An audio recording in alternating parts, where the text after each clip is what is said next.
যতবার আমি ব্যর্থ হই এবং চেষ্টা চালিয়ে যাই, তার উপর সরাসরি নির্ভর করে আমি কতবার সফল হতে পারবো। মানুষের মন যেদিন ক্লান্ত হয় সেদিনই তার মৃত্যু হয়। আমার অভিধানে অসম্ভব নামে কোনো শব্দ নেই।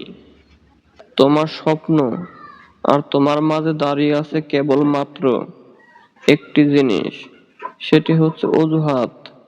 যে মুহূর্ত থেকে তুমি নিজেকে অজুহাত দেখানো বন্ধ করে কাজ শুরু করবে, সে মুহূর্ত থেকে তোমার স্বপ্ন আর স্বপ্ন থাকবে না, সেটি বাস্তবে রূপ নিতে শুরু করবে।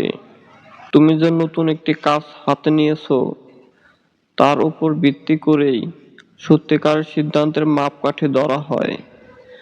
যদি হাতে কোনো কাজ না থাকে, তাহলে তুমি এখনো তোমার সত্যিকার সিদ্ধান্ত গ্রহণ করতে পারো নাই। মেধা থাকলেই মেধাবী বলা যায় না। মেধাবী হলো সেই, যার মেধা না থাকা সত্ত্বেও চেষ্টা দিয়ে নিজেকে এগিয়ে নিয়ে যায়।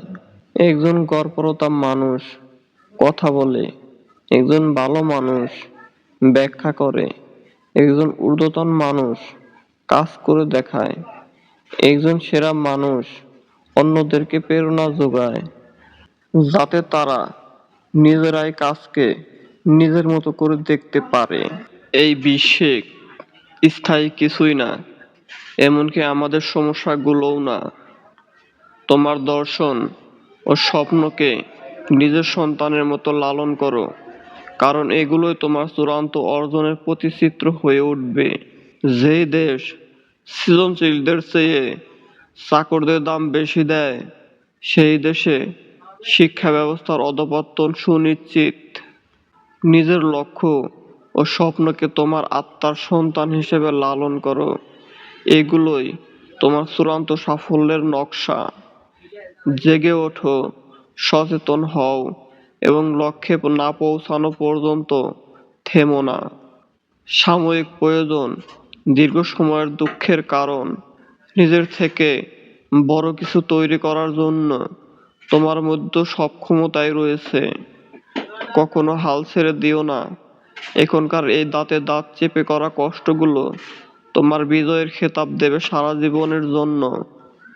মহান মন ধারণা নিয়ে আলোচনা করে, গড় মন ঘটনা নিয়ে আলোচনা করে, ছোট মন মানুষকে নিয়ে আলোচনা করে। তুমি জীবনে যা চাও তা তুমি পেতে পারো, যদি তুমি অন্যদেরকে তাদের চাওয়া নিশ্চিত করতে সাহায্য করো। আকাশের দিকে তাকাও, আমরা একা নই, পুরো মহাবিশ্ব আমাদের প্রতি বন্ধুসুলভ। যারা স্বপ্ন দেখে এবং কাজ করে শুধুমাত্র তাদেরকে শ্রেষ্ঠতা দেওয়ার জন্য, মনোবল মানুষকে মৃত্যুপথ থেকেও ফিরিয়ে আনতে পারে। সুতরাং যার মনোবল যত বেশি, তার ব্যর্থ হওয়ার সম্ভাবনা তত কম। ধন্যবাদ। আমাদের ভিডিওটি ভালো লাগলে একটি লাইক, কমেন্ট, শেয়ার করবেন।